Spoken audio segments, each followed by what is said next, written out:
en espérant que celle-ci soit de meilleure qualité. En tous les cas, on va essayer de travailler pour.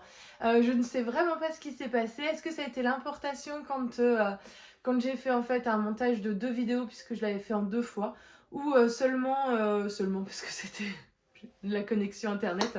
Sauf que je n'ai pas les connectiques pour me brancher à ma box depuis mon PC, donc on espère que ça va le faire. Je vous retrouve aujourd'hui pour faire un update lecture de mes lectures du mois de mars. Donc effectivement, pour ceux qui me suivent sur Insta, vous les avez en réel. Le réel dure 90 secondes, donc c'est un peu sport. Et j'aimerais les faire sous ce format-là, en fait, YouTube, qui me plaît plutôt bien, parce qu'au moins je peux parler sans avoir de soucis dans le temps, en espérant qu'effectivement la vidéo dure pas 1 heure quand même, parce que je crois que je vous perdrai quoi qu'il arrive. Mais en tous les cas, ce serait, pour moi, je pense que ça peut être un peu plus sympa pour développer ou pas certains livres. On y va tout de suite, écoutez, allez go. On va commencer par des cozy mystery puisque j'adore les thrillers. Je trouve que j'en lis jamais assez, mais en fait clairement je trouve que je lis pas assez de livres, donc on va plutôt commencer comme ça. Et là j'en ai lu 2 parce que je les ai lus en audio, donc j'étais contente et c'était plutôt cool. Tout d'abord j'ai lu le tome 2 de Meurtre et Charlotte aux fraises, donc le premier c'était Meurtre et pépites de chocolat. J'avais trop hâte de lire ce tome 2 parce que le tome 1 je l'avais vraiment aimé. J'adorais aussi la partie recette dans le livre en fait où tu peux refaire certaines recettes. J'essaye de vous les trouver mais c'est beaucoup moins sûr. Forcément tu sais c'est quand tu cherches que tu n'en trouves pas en fait. Il y en avait moins, remarquez dans celui-ci je trouvais aussi. Ok, il n'y a pas de recette définitivement. Ah si. Il y a les croustillants à la mélasse. Je sais pas si nous on a de la mélasse, je sais même pas ce que c'est. Et donc tu as toute la recette. Donc ça je trouve ça vraiment très bien. J'avais hâte de suivre les aventures. Même si dans les cozy mystery, je trouve toujours ça un peu improbable que la nana qui tient, donc ici c'est Joanne, non c'est Anna. Les vidéos ni queue ni tête. C'est Anna qui tient un cookie, un magasin de cookies, un cookie jar, un café cookie, qui en fait va toujours tomber sur un meurtre et va décider de mener l'enquête. C'est vrai qu'on fait tout ça clairement dans nos vies. On est toujours très proche de quelqu'un qui vient de mourir tué. Et puis du coup on décide de mener l'enquête. Donc c'est sa 2e fois quand même. Ça lui arrive dans son petit village au milieu de rien. Mais bon. À part ce côté-là, j'aime quand même me plonger dedans parce que c'est pas aussi glauque qu'un thriller. C'est un peu plus léger, c'est fluide, Ça passe super bien en tous les cas, donc voilà, je me suis lancée. Et j'ai été déçue par ce tome. Pourquoi ? Parce que j'ai trouvé ça vraiment très redondant avec le premier. Il n'y a rien qui s'est passé en fait. Alors je sais pas combien de tomes il va y avoir, hein, mais sur Anna et sur sa vie, il s'est rien passé de bien mirobolant, c'est même plutôt stagné. Et du coup ça m'a un peu laissé quoique.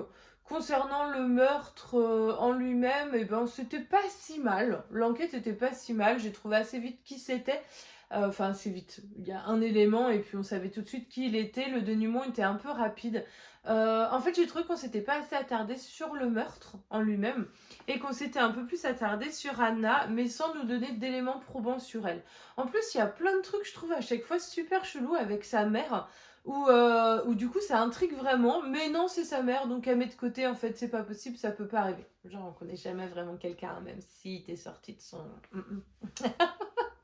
Donc voilà, j'étais un peu plus déçue par celui-ci. Par contre, on va pas se mentir, les couvertures sont toujours dingues. Alors rien que les couvertures me donnent envie de les acheter quand même. Donc est-ce que je continuerai à acheter cette saga ou pas ? Je n'en sais rien. En tous les cas, pour sûr, je vais pas les continuer indéfiniment. Enfin, je sais que dans les cozy mystery, tu peux en avoir des tonnes et des tonnes et des tonnes. Et je vais pas aller jusqu'au bout parce que franchement, 20 tomes d'un roman, faut pas abuser non plus. La bibliothèque, elle est pas extensible, les gars. Donc ça, c'était pour lui une bonne lecture, mais sans plus. En continuant dans les cozy mystery, du coup, j'ai lu Agatha Raisin, tome 2, toujours, Remède de cheval.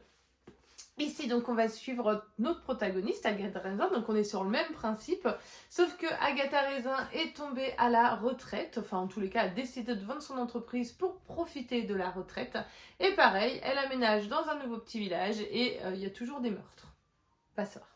Le tome 1 de celui-ci, j'avais bien aimé, mais voilà, sans plus, c'était un peu comme je viens de vous évoquer le tome 2 de Charlotte aux fraises.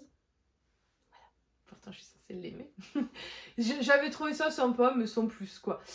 Eh bien, celui-ci, j'ai vraiment adoré. J'ai adoré parce qu'en fait, Agatha Raisin a pris plus d'ampleur, ou en tous les cas, je l'ai mieux découverte dans ce tome-là. Mais qu'est-ce qu'elle m'a fait rire! J'ai vraiment ri sur ce qu'elle disait, mais elle est complètement tabayon. Mais tabayon comme n'importe quelle nana qu'on pourrait être, tu vois. Ou mec, hein, peu importe. Mais vraiment, elle a un pet au casque, la meuf. Ça va pas bien, là. Et du coup, elle me faisait mais vraiment trop rire dans celui-ci. Donc ça, j'ai trouvé ça très très cool. Et pour le coup, l'enquête, je l'ai mise au second plan, puisqu'elle m'a un peu moins intéressée. Tout ce que je voulais, c'était retrouver Agatha, ou en tous les cas, l'entendre ou la lire. Parce que ses répliques étaient mais juste incroyables. Là c'est pareil, ça avance, ça recule dans sa vie privée, mais en fait t'apprends plus sur elle, sur son personnage. Donc ça c'était vraiment très intéressant, j'ai trouvé. Et puis, concernant l'enquête, je sais même plus ce qui s'est passé. Ah oui, si, je sais ce qui s'est passé. Bon, c'était sympa, mine de rien, et j'ai pas trouvé tout de suite le meurtre. Et je crois que, bah non, je l'ai pas trouvé. Je l'ai trouvé que quand ils l'ont énoncé, parce que pourtant, on l'a vu, forcément, le meurtrier, tu le vois plusieurs fois dans le roman, mais j'ai pas deviné qui c'était avant. Je m'imaginais tout un tas d'autres personnes, sauf celui-ci. Et j'ai trouvé ça vraiment très sympa. Il était très court celui-ci, il fait 200 et quelques pages, c'est suffisant. Mais ça m'a vraiment fait rire. Alors là, c'est vraiment sans hésiter que j'achèterai le tome 3. Une fois que ce fichu Noba, il sera fini. Mais quelle idée j'ai eu de me lancer là-dedans. Oh, je sais pas si je vous en ai parlé la dernière fois, mais en fait, j'ai fait un no-buy où on est... donc j'ai décidé d'être un loup alpha.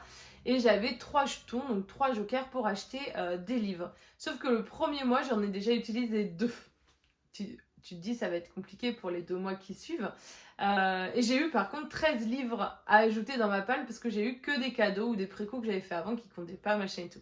Et là, on est aux 15 jours du 2e mois et j'ai déjà envie d'acheter plein de livres qui sont en train de sortir, notamment aujourd'hui où je vous parle avec le nouveau... Christelle Dabos, les cœurs brisés, le spin-off en fait de Caraval.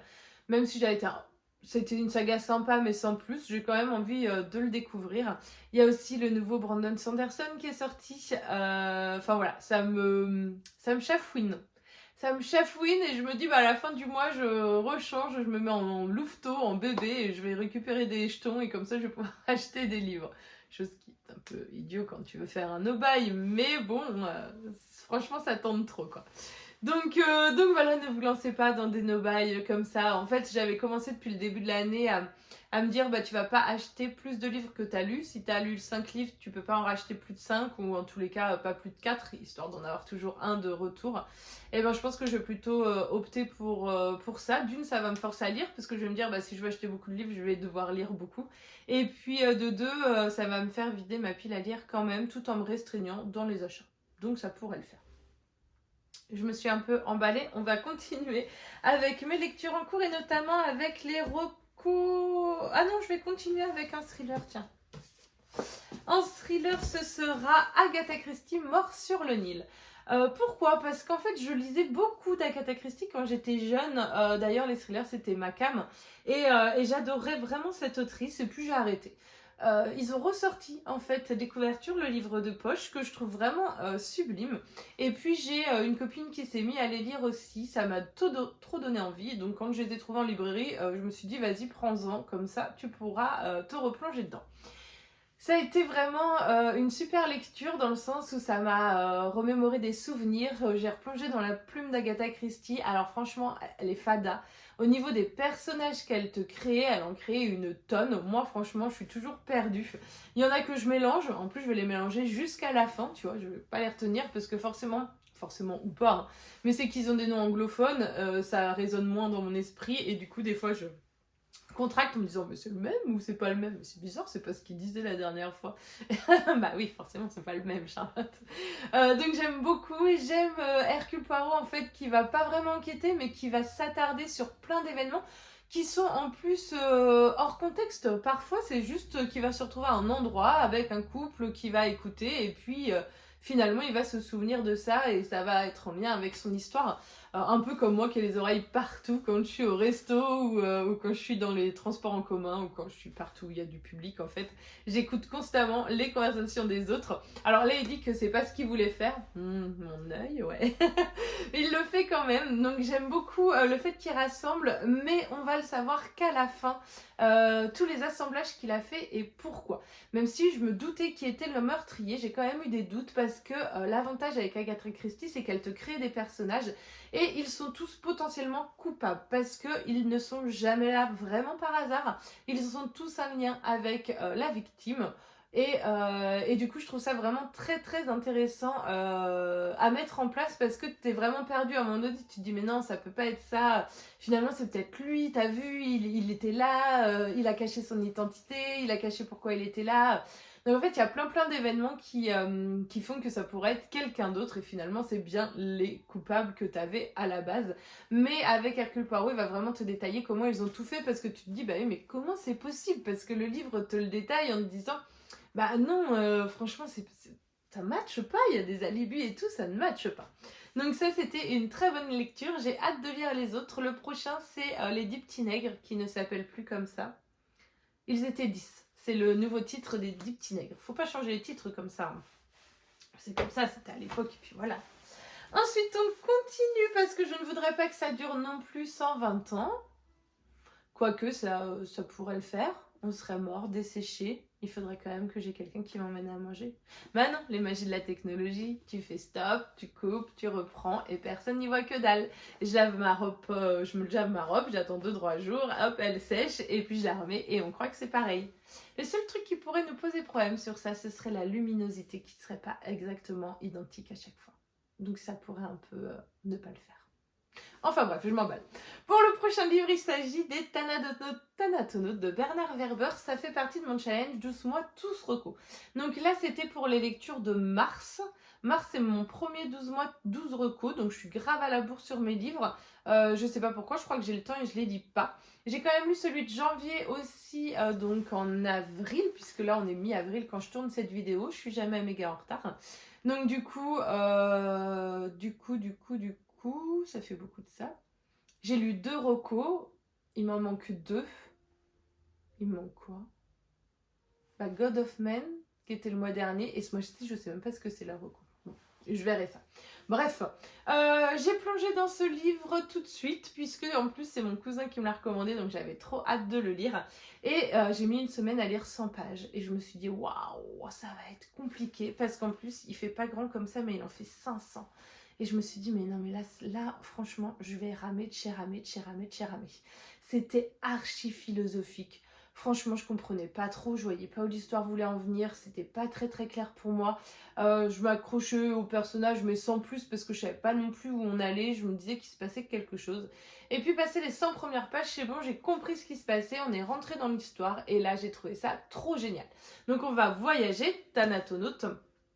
Donc Tonaute c'est pour les voyageurs et non c'est l'inverse. Enfin bon, il y a un truc de voyageurs et de mort là-dedans. Voilà. Je sais jamais quel mot et quel mot c'est Thanos et Naute. Thanatonos. Enfin bref, vous avez compris pour moi s'il vous plaît. Donc ils vont voyager pour découvrir ce qu'il y a dans l'après. Et j'ai trouvé ça vraiment très intéressant ce voyage qui va nous mener de découverte en découverte, qui va nous faire réfléchir aussi sur l'humain, jusqu'où est-on prêt à aller? Est-ce que notre conscience va nous dire non stop, moi je ne peux pas faire ça, c'est trop pour moi, ce n'est pas correct, ça ne se fait pas, ou est-ce que on va préférer en fait se dire bah oui mais pour la découverte, pour la science, tant pis aux dégâts collatéraux et allons-y. Donc voilà, il y a vraiment ça qu'il faut mettre en lien. Comment créer sa vie quand en plus on est dans une débâcle telle qu'ils vont vivre nos héros. Donc c'était très très intéressant. Il y a quand même une grosse part de religion, pas axée sur une seule religion, mais bien sur toutes les religions. Ce qui était assez sympa, c'est qu'on avait des petits encarts, donc des petits bouts de chaque religion, nous disant voilà ce qu'il en était. Ça me permettait d'avoir une approche un peu plus, comment dire, réelle dans l'histoire. Donc ça, j'ai trouvé ça cool. Et puis arrivé à la fin, je pense aux 100 dernières pages, et bien là, le soufflet est retombé et j'ai trouvé ça extrêmement long puisque ça n'avançait plus. Je savais où on en était, je savais ce qu'allait arriver à la fin et je ne comprenais pas pourquoi ça s'étirait autant. Et ça s'étirait vraiment beaucoup trop et là, j'en pouvais plus, c'était un peu de trop. Donc j'ai vraiment lu en diagonale et même en lisant en diagonale, de toute façon, j'ai compris la fin et ça y allait. Donc c'est une lecture assez difficile à annoter ou quelque chose comme ça parce que autant les 100 premières pages n'étaient pas géniales, mais ça arrive sur tellement de livres que est-ce que c'est si grave? Le milieu était vraiment incroyable, donc les 300 pages suivantes et les 100 dernières pages m'ont saoulée. Donc je sais pas trop quoi dire, je sais pas quoi penser de cet auteur qui est très connu et très réputé, mais moi c'était mon premier roman de lui. Donc il m'en a prêté un deuxième, mon cousin, je vais quand même voir pour le lire, il m'a quand même dit qu'il a pas été jusqu'au bout. Il avait adoré mais il a pas été jusqu'au bout. Donc à voir. À voir, à voir, à voir. Je suis un peu perplexe, même si j'ai quand même toujours l'histoire en tête et j'ai aimé, ça a changé un peu de ce que j'ai l'habitude de lire. Ensuite, on continue avec Sorceleur. Sorceleur, ce sera ma lecture coup de cœur du mois de mars. Pourquoi? Parce que j'ai adoré replonger dans l'univers. Alors c'est plein de nouvelles, mais moi je les ai pas vraiment vécues comme des nouvelles, puisque pour moi des nouvelles c'est vraiment une histoire différente à chaque fois avec de nouveaux personnages. Ici, vu qu'il y a toujours le sorceleur qui est le héros des histoires, en tous les cas c'est lui qu'on suit, j'ai pas vraiment senti ça comme des nouvelles, c'était plutôt comme suivre ce personnage d'histoire en histoire, mais sans voir le voyage qu'il avait fait. Vous voyez ce que je veux dire? Souvent dans une histoire, on se dit que c'en est une parce qu'on va suivre le personnage principal, il va se déplacer, on va suivre le déplacement et ensuite il va rencontrer d'autres personnes. Bah là en fait t'enlèves le mode déplacement, tu le suis à un endroit, il s'est déplacé, tu l'as pas vu, tu l'as pas entendu, piouf, il est à un autre endroit. Ce qui peut revenir sûrement au même pour tout le monde, mais pas pour moi dans mon esprit. Donc j'ai adoré toutes les histoires. J'ai trouvé que par rapport à la série, il y avait des réécritures de contes, enfin les réécritures de contes étaient beaucoup plus flagrantes.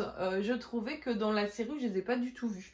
Donc ça venait peut-être que de moi, je ne sais pas, mais c'était vraiment génial. J'ai adoré, il était en audio, j'ai bien aimé, je pense, la voix du mec qui fait l'audio.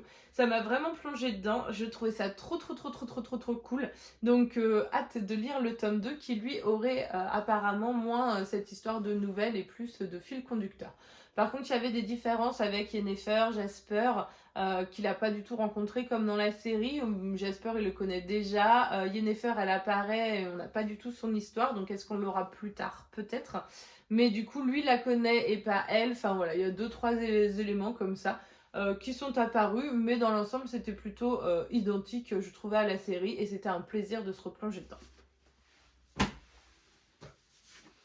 Également en lecture audio parce que j'ai lu 1, 2, 3, 4 livres en lecture audio le mois dernier. C'est ce qui me permet d'avoir un aussi gros book haul. J'ai pu lire Anne d'Avonlea, le tome 2 d'Anne de Green Gables. Oh, mais ça c'est trop bien. Alors il n'y a pas grand chose à en dire parce que clairement on suit toujours cette petite fille Anne qui devient une adolescente dans sa ville natale. Là elle a créé une société pour améliorer la ville. Et voilà quoi, tu la suis tout simplement, donc il se passe pas grand chose, mais c'est une lecture doudou, c'est trop mignon. Sa façon de penser, de voir le monde, c'est vraiment intéressant parce qu'en fait elle essaye de pas être méchante, d'être dans la positivité, de voir des belles choses là où il y en a pas forcément, de voir du positif chez les gens là où il y en a pas forcément. Et finalement je trouve que ça fait vraiment du bien. Moi je sais que je suis un peu comme ça, mais le monde qui nous entoure est pas aussi bienveillant et gentil malheureusement, et j'en fais les frais en ce moment. Donc ça me fait du bien et je me dis ouais, moi c'est cool, je suis un peu comme elle, je pourrais être copine avec elle. Tu me diras, on parle autant toutes les deux, on fait autant de monologues, donc ça pourrait carrément être possible d'être super copine. Cela dit, je sais plus, j'en étais, oui, ça c'était une lecture doudou, je l'ai pas mis en coup de cœur parce que le sorceleur c'était un ch'touille plus au-dessus. Mais franchement, j'adore cette saga. En plus, c'est quand même horrible parce que je l'ai en super version et je la lis en audio. Mais bon, allez savoir pourquoi.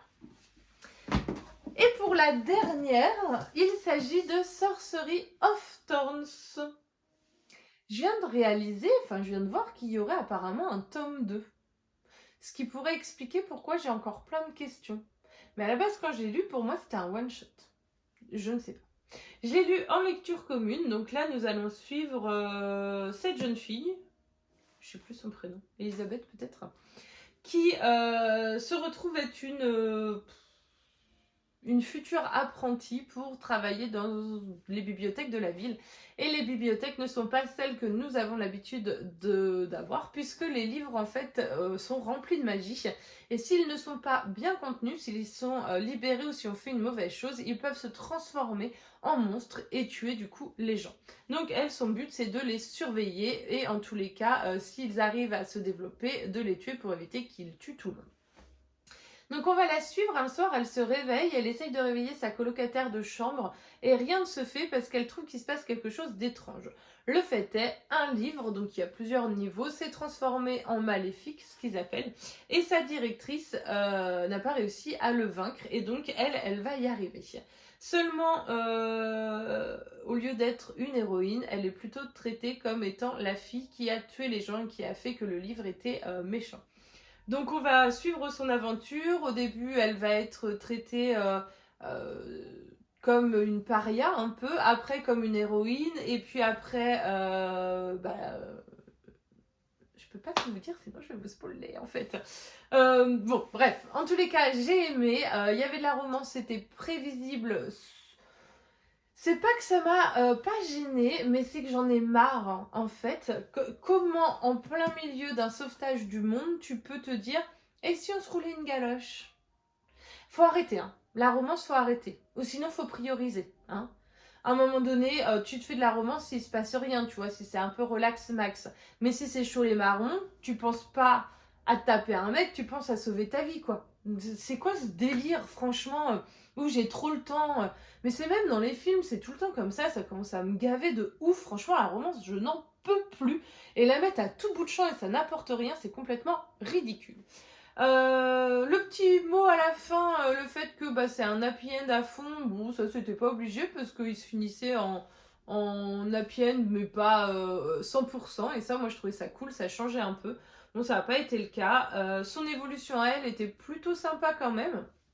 J'ai trouvé, elle a vraiment essayé de se débrouiller seule, de voir son avenir autrement. Enfin, elle, c'était une personnage vraiment sympa. Le seul mood, ça n'a pas duré longtemps, hein, mais c'était la romance qui était pour le coup inutile, parce qu'en plus, elle n'a pas duré longtemps et elle apportait à rien du tout au roman. Mais bon, admettons. Donc lui, c'est une bonne découverte. Effectivement, si ça restait un tome one-shot comme ça, je pense que... bah voilà, ce serait sympa, mais sans plus. J'ai cru voir, franchement, faut que je pousse le truc un peu plus, mais j'ai cru voir que c'était qu'il y a une suite qui allait sortir. Donc je suis un peu étonnée parce que je croyais qu'il n'y avait que des one-shots pour cette autrice et sa maison d'édition. Donc on verra bien. C'était plutôt sympa. Ah d'ailleurs, si c'est lui le gars, je l'imaginais pas comme ça. Ah, je l'avais pas du tout en tête comme ça en fait. Comme quoi, hein, des fois, on imagine autre chose. Bon, elle, j'imaginais pas plus comme ça non plus. Donc voilà, à part raconter n'importe quoi, c'est là où j'en suis. Ça, il y avait vraiment beaucoup de choses, beaucoup de promesses. Et je suis un peu restée sur ma faim. Enfin, ça se lit super bien, c'est une super bonne lecture, mais je sais pas, il manquait des éléments. Soit c'était trop court, et du coup, on ne pouvait pas développer tous les éléments. Notamment un qui m'a un peu ennuyée, c'est le fait qu'elle était abandonnée quand elle était bébé. Elle était recueillie, elle était déposée au pied d'une des librairies, d'une des bibliothèques. Et du coup, elle a vécu, elle a grandi dans une bibliothèque. Et le pouvoir qu'elle aurait développé avec les bibliothèques serait lié à ça. Bah, ça, j'ai trouvé que c'était pas assez développé. Et puis quand on me l'a balancé, je me suis dit, bah, genre, c'est tout. Mais c'est naze en fait. Enfin, comment c'est possible? Et puis c'est qui ses parents? Et pourquoi elle a été déposée là? Tu vois, pour moi, il y avait autre chose. Du coup, bah, j'ai trouvé ça un peu moyen et j'aurais aimé en savoir plus. Mais bon, dans l'ensemble, c'est vraiment une très très bonne lecture que je pourrais conseiller aussi. Voilà pour ça, pour toutes mes lectures du mois de mars que je vous présente mi-avril. Est-ce qu'on a vraiment des dates pour présenter ces lectures ou est-ce que clairement il ne faut pas dire quand on les a lues et comme ça vous savez pas. Je ne sais pas, vraiment, j'hésite. N'hésitez pas à me dire si vous avez aimé cette vidéo. On croise les doigts pour que la qualité soit meilleure cette fois-ci. Et puis, en espérant que ça vous plaise un tout petit peu. Sur ce, n'hésitez pas d'ailleurs, oui, j'ai pas l'habitude de faire des vidéos YouTube. Si vous aimez, à mettre un petit j'aime et un petit commentaire, vous pouvez mettre un emoji, n'importe lequel, celui qui vous aura fait penser à moi sur cette vidéo, ou celui d'un livre, ou celui que vous avez envie de mettre tout simplement. Mais n'hésitez pas parce qu'effectivement, alors outre le fait que l'algorithme peut aimer et moi je m'en fiche un peu, c'est plus de savoir si vous aimez et si ça vaut le coup que je continue à faire ces vidéos. Pas qu'en soi, en termes de temps, je pense que ça me prenne trop longtemps, même si je vais essayer de faire un début et une fin cette fois, puisque je fais pas forcément de montage ou de coupe, je vais voir ce que ça donne, mais je pense pas en faire. Donc du coup, n'hésitez pas, parce que c'est vrai que si ça vous intéresse pas plus que ça, quel est l'intérêt de faire ce genre de vidéo? On peut se le dire. Sur ce, cette fois, je m'en vais et je vous souhaite une bonne journée à tous. Bisous!